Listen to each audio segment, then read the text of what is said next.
dalam masa pancaroba Revolusi Prancis.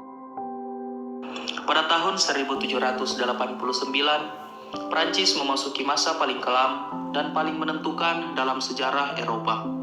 Ketidakadilan sosial, kelaparan, pajak yang menindas, dan kemarahan rakyat yang memuncak melahirkan Revolusi Prancis, sebuah perubahan besar yang tidak hanya mengguncang negara, tetapi juga mengguncang gereja Katolik dari dalam sampai ke akar. Latar belakang sosial dan politik. Masyarakat Prancis terbagi dalam 3 golongan. Biarawan, memiliki banyak hak istimewa. Bangsawan, yang menikmati kekuasaan, tidak membayar pajak dan memegang jabatan-jabatan penting. Dan golongan ketiga, rakyat jelata, petani, buruh, dan pedagang. Golongan ketiga memikul beban terberat, pajak tinggi, gagal panen, dan harga pokok yang meroket. Sementara itu, sebagian biarawan dianggap terlalu sibuk dengan urusan biara sehingga kurang peduli pada derita rakyat. Simpatinya memudar, dan lambat laun gereja mulai dipandang sebagai bagian dari penindasan. Keadaan semakin parah ketika gagal panen melanda. Kelaparan terjadi di mana-mana. Pada titik inilah rakyat menuntut perubahan yang besar. Pecahnya revolusi. Pada tahun 1787, Raja mengundang ketiga golongan untuk mencari solusi. Namun alih-alih menemukan jalan keluar, pertemuan ini justru menunjukkan semakin lebarnya jurang antara bangsawan, biarawan, dan rakyat. Golongan ketiga akhirnya mengambil tindakan berani. Mereka membentuk Assemblée Nationale, Majelis Nasional, dan bersumpah dalam sumpah lapangan tenis bahwa mereka tidak akan berhenti bersidang sebelum Prancis memiliki konstitusi baru. Tindakan ini menandai lahirnya sebuah revolusi besar. Majelis Nasional kemudian melakukan perubahan radikal. Hak istimewa bangsawan dan biarawan dihapuskan. Semua harus membayar pajak.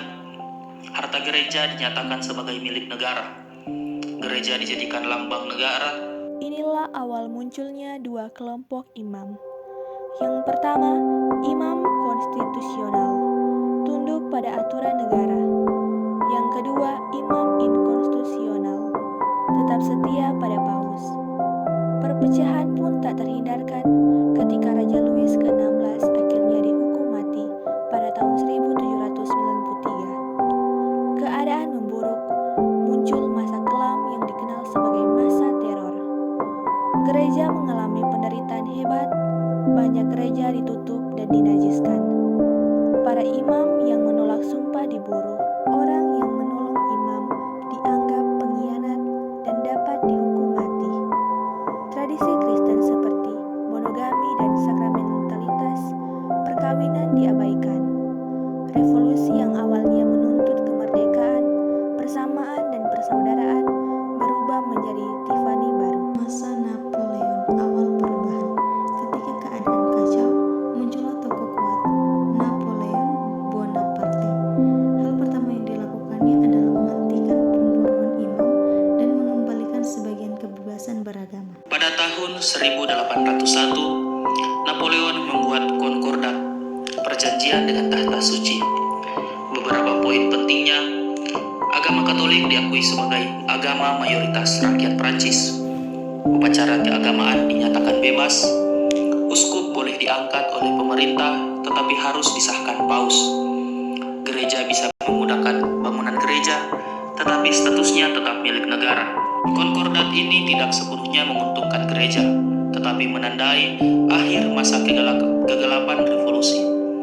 Namun, konflik pribadi Napoleon dengan Paus Pius ke-7 kembali memperburuk keadaan. Paus sempat ditahan selama 2 tahun, tetapi Napoleon akhirnya jatuh dan Paus dibebaskan. Revolusi Prancis adalah masa pergolakan besar yang mengubah wajah gereja. Hak-hak istimewa dihapuskan, harta gereja disita, imam-imam dianiaya, gereja dipaksa menyesuaikan diri dengan dunia modern.